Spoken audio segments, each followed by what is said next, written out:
Hi everyone. In this video I am going to explain you about root anatomy. Under this I will explain you about transfer section of dicot root and transfer section of monocot root. Internal structure of typical dicotyledonous root. The internal structure of a typical dicotyledonous root shows following features.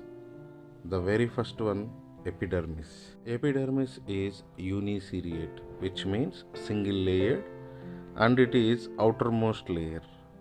The epidermal cells comprising tubular living components. Cuticle and stomata are absent in root. Unicellular root hairs are formed due to elongation of some cells of epidermis.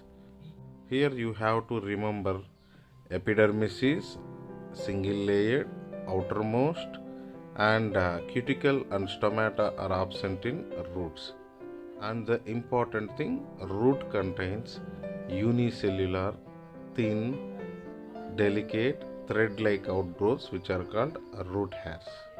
The second important part in the transfer section of typical dicotyledonous root is cortex. Cortex is made up of parenchyma cells with intercellular spaces. The cells of cortex are parenchymous and they contains intercellular space between the cells. Checkpoint. The cells of outer part of cortex are soberanized in old root. This soberanized part is called exodermis. Exodermis is found in some dicotyledonous roots and the most of the monocotyledonous roots. The outermost part of cortex is soberanized, which is called exodermis. Exodermis is general property of monocotyledonous roots and in some dicotyledonous roots. Third one, the endodermis. Innermost layer of cortex is known as endodermis. Outermost layer is called exodermis. Innermost layer of cortex is known as endodermis. Casparian strips are present on radial and tangential walls of endodermis. These Casparian strips are made up of suberin and called Casparian strips are discovered by Caspari. The cells of endodermis, which are situated in front of protoxylem cells, they lack of Casparian strips, which means they lack of suberin. These cells are called passage cells. Most of the endodermal cells are soberinized, which are called Casparian strips. Some of the endodermal cells, which are situated opposite to protoxylem, they lack of suberin. These cells are called passage cells. The number of passage cells is equivalent to the protoxylem cells and the number of rows of root hair equivalent to protoxylem cells. Passage cells provide path to absorbed water from cortex to pericycle. Here, root contains root hairs. The number of root hairs are equivalent to protoxylem cells and the number of passage cells also equals to number of root hairs or protoxylem cells. Passage cells provides path to absorbed water from cortex to pericycle. Checkpoint. Root hairs are linearly arranged on root apex. Casparian bands or Casparian strips and passage cells are well developed in monocot root than dicot root. Endodermis acts as a watertight jacket and prevents radial conduction of water. Let's see the diagrammatic representation of endodermal cells. How the cells are soberinized. We know suberin is impervious to water. Suberin does not allow water through them. So some cells are which are not soberized. Those are called passage cells in endodermis. But most of them are soberinized and forms a band or strip called Casparian strips. Let's check this diagram carefully for your better understanding. Fourth one, pericycle. It is few thick layered it is composed of prosenchyma. Lateral roots are originated from the part of pericycle which is lying opposite to protoxylem. Thus, lateral roots are endogenous in origin. A few mature cells of pericycle, usually opposite to protoxylem, and became meristematic activity, which means the cells having cell division capacity. These cells undergoes periclinical cell divisions and form some layers of cells. These divisions are followed by anticlinical divisions, forming a primordium which grows to form a lateral root. Checkpoint. Adventitious roots are also endogenous in origin because these are originated from stellar region of root. Some part of vascular cambium in root is originated from pericycle. Fifth one, vascular bundles. Vascular bundles are radial and exarch. Xylem and phloems are separate and equal in number. The number of xylem bundles are usually 2 to 4. Diarch to tetrarch, diarch, triarch and tetrarch, up to hexarch. But exceptionally, ficus banyan, the root is polyarch. Parenchyma, which is found between xylem and phloem, called conjunctive tissue. Vascular cambium is developed from these conjunctive tissue. Vascular bundles are radial and exarch, which means xylem and phloem arranged in different radii, and protoxylem present towards periphery, metaxylem present towards center. In dicotyledonous roots, the number of xylem bundles are 2 to 4, diarch to tetrarch, up to hexarch. Some plants may contain pentarch and hexarch. The parenchyma cells between xylem and phloem are called conjunctive tissue. During secondary growth of dicotyledonous roots, this conjunctive tissue forms vascular cambium. Sixth one, the innermost part of dicotyledonous root is pith or medulla. In dicotyledonous root, pith or medulla is small or inconspicuous. Let's see the diagrammatic representation of transfer section of dicotyledonous root. See, the outermost layer is epidermis, which appears in pink color. There is no cuticle, no stomata, but epidermal cells producing thin, delicate, thread-like structure, which is unicellular, called root hair. Below to that, cortex. Cortical cells are parenchymus in nature, and they arranged somehow loosely with intercellular spaces. The innermost layer of cortex is called endodermis, which contains Casparian strips or Casparian bands, and opposite to protoxylem, the cells are called passage cells. Below to endodermis, they contains thick layered pericycle, then vascular bundles. See, protoxylem present towards periphery, metaxylem present towards center. This type of condition is called exarch condition.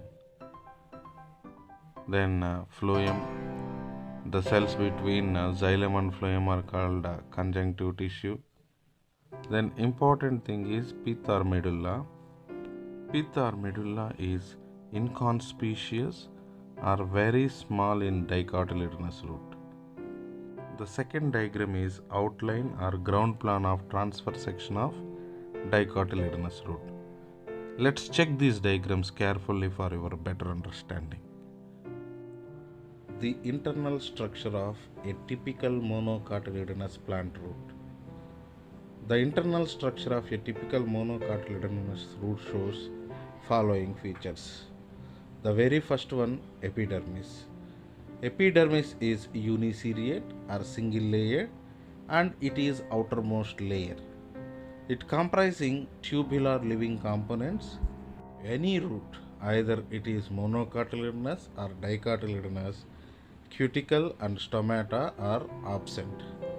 Unicellular root hairs are formed due to elongation of some cells of epidermis. The root hairs of root are unicellular, thin, delicate structures which helps in the absorption of water and minerals from soil. Here you have to remember epidermis is single layered, outermost layer, cuticle and stomata are absent. The second one, cortex. The cortex of monocotyledonous root is made up of parenchyma cells with intercellular spaces. Checkpoints.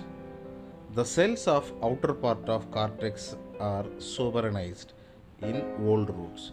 Soberan is the substance which is impermeable to water. It is called exodermis. Exodermis is found in most of the monocotyledonous roots. Cortex is made up of parenchymatous cells with intercellular spaces. The outermost layers of cortex is called exodermis. Exodermis cells are soberanized cells which are impervious to water. Exodermis mostly found in monocotyledonous plant roots. Number 3, endodermis. The innermost layer of cortex is known as endodermis. Casparian strips are present in radial and tangential walls of endodermis. These strips are made up of soberin and called Casparian strips. These Casparian strips are Casparian bands first observed by the scientist Caspari. The cells of endodermis which are present in front of protoxylem lack of Casparian strips. These cells are called passage cells. The remaining cells are soberanized cells which are impervious to water, but passage cells lack of soberin, so these are called passage cells. During water conduction, water transportation, water moves through these passage cells. Why? Because the remaining soberanized cells are impervious to water. The number of passage cells is equivalent to the protoxylem cells, and the number of rows of root hairs equivalent to protoxylem cells. Passage cells provides path to absorbed water from cortex to pericycle. Checkpoints. Root hairs are linearly arranged on root apex. Casparian bands and passage cells are well developed in monocotyledonous roots. Endodermis acts as a watertight jacket and prevents radial conduction of water. These are very important points you have to remember. Fourth one, pericycle. It is few thick layered. It is composed of prosenchyma. Only lateral roots are originated from the part of pericycle which is lying opposite to protoxylem. Thus, lateral roots are endogenous in origin. These divisions are followed by anticlinical divisions forming primordium which grows to form a lateral root. Checkpoint. Adventitious roots are also endogenous in origin because these are originated from stellar region. The pericycle of monocotyledonous roots only helps in the formation of lateral roots. Fifth one, vascular bundles. Vascular bundles are radial, which means xylem and phloem situated in different radius, and exarch. Exarch in the sense protoxylem present towards periphery, metaxylem present towards center. These xylem and phloem are separate and equal in number, arranged alternatively, which means xylem, phloem, then phloem, like that manner. Number of xylem bundles are more than 6 in monocotyledonous plants, which is called polyarch condition. Exception. Onion is monocotyledonous plant, but it contains 2 to 4 vascular bundles. Conjunctive tissue is absent in monocotyledonous roots. Vascular cambium also will not form in monocot roots because monocot roots does not show secondary growth. The sixth one, pith or medulla. In monocot root, pith or medulla is well developed. Here you have to remember about number of vascular bundles. Generally in monocotyledonous plant roots, the number of vascular bundles are more than 6, which is called polyarch condition. Conjunctive tissue is absent, there is no formation of vascular cambium. Coming to medulla or pith, in monocotyledonous roots, pith is well developed. Let's see the diagrammatic representation of the transfer section of monocotyledonous plant root. See, the outermost layer is epidermis. Some cells of epidermis produces unicellular, thin, delicate, thread-like outgrowths called root hairs. Below to that, exodermis. Below to that, general cortex. Cortical cells are parenchymus with intercellular spaces. The innermost layer of cortex is called endodermis, which shows Casparian strips or Casparian bands. In endodermis, the cells which are non-suberonized, those are called passage cells. Below to endodermis, pericycle. Pericycle helps in the formation of lateral roots. Then coming to vascular bundles are more than 6, xylem and phloem arranged alternatively, and they situated radial manner, which means xylem and phloem situated in different radius. Protoxylem present towards periphery, metaxylem present towards center. This condition is called exarch condition. Then pith or medulla, monocotyledonous plant root shows well developed pith or medulla in the center of stele. The second diagram is outline or ground plan of the transfer section of monocotyledonous root. Let's check this diagram carefully for your better understanding. Here we have to see the differences between dicot root and monocot root. Most of the features are similar in dicot root and monocot root. First one, pericycle. In dicotyledonous root, pericycle helps in the formation of lateral roots and also helps in the formation of lateral meristem, which helps in secondary growth of root. But in case of monocot root, pericycle only helps in the formation of lateral roots. There is no secondary growth in monocotyledonous plants. Second one, vascular bundles. In dicots, the condition of vascular bundles is diarch to exarch, but in case of monocot root, polyarch. Third one, cambium. In dicot root, cambium develops at the time of secondary growth, but there is no formation of cambium in monocot root. Why? Because there is no secondary growth. Coming to pith. Pith is also called medulla. In dicot root, pith is absent or poorly developed, which means inconspicuous.